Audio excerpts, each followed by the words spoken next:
NH.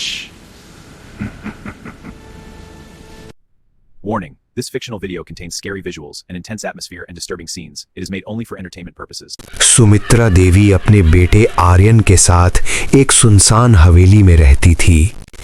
Aryan ने बचपन से देखा था कि उसकी माँ हर रोज रात को ठीक 12 बजे काले कपड़ों में हवेली के पीछे कब्रिस्तान की तरफ जाती है और सुबह के वक्त वापस आती है। उसकी आंखें हर वक्त लाल रहती, जैसे वो बरसों से सोई न हो। एक दिन आर्यन अपनी दोस्त तन्मयी को घर ले आया। उनको किसी प्रोजेक्ट पर काम करना था। तन्मयी एक बहुत सादा और मासूम लड़की थी। सुमित्रा ने उसे पहली बार देखा और मुस्कुराकर पूछा, बेटा, तुम्हारा नाम क्या है? तन्मयी सिन्हा आंटी। तुम्हारे पापा क्या करते हैं? पापा विक सिन्हा एक कंपनी में काम करते हैं।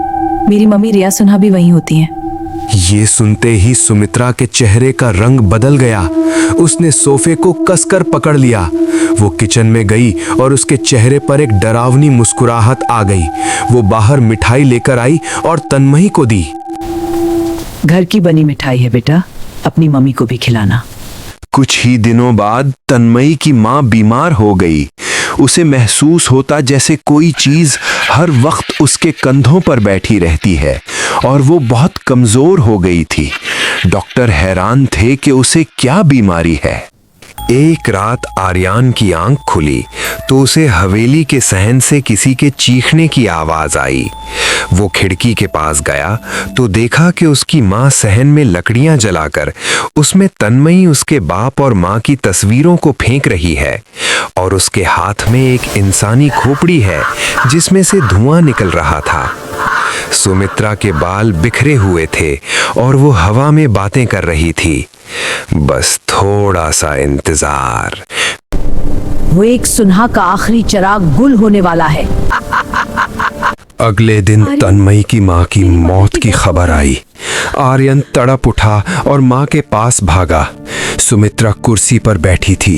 एक काली गुड़िया उसके हाथ में थी। आर्यन ने चीख कर पूछा, माँ, क्या तुम काला जादू कर रही हो? क्या तुमने तन्मयी की माँ को मारा? हाँ आर्यन, मैंने 20 साल इस दिन का इंतजार किया है। विक ने मुझे छोड़कर दूसरी औरत से शादी की थी। आज मैंने इसका घर कब्रिस्तान बना दिया है। जो मिठाई मैंने उसे दी थी वो जादू की आग थी जो उसे अंदर से जलाकर राख कर रही है। लेकिन माँ, मैं तन्मयी से प्यार करता हूँ। दुश्मन के खून से कैसी मोहब्बत देखो। अब तुम्हारी तन्मयी भी दम तोड़ रही होगी। कुछ दिन बाद तन्मयी की मौत की खबर भी आ गई। सुमित्रा खुशी से कब्रिस्तान की तरफ चली गई, लेकिन जब वो वापस आई तो उसने देखा कि सहन में लगे उसी दरख्त से आर्यन की लाश लटक रही थी जहां वो जादू का खेल खेलती थी।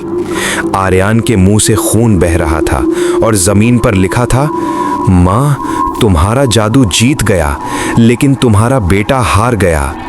आज भी आधी रात को इस हवेली से एक पागल औरत के रोने की आवाजें आती हैं जो मिट्टी के पुतले बनाती है और उन्हें लोरियां सुनाती है, मगर वो पुतले कभी नहीं जागते।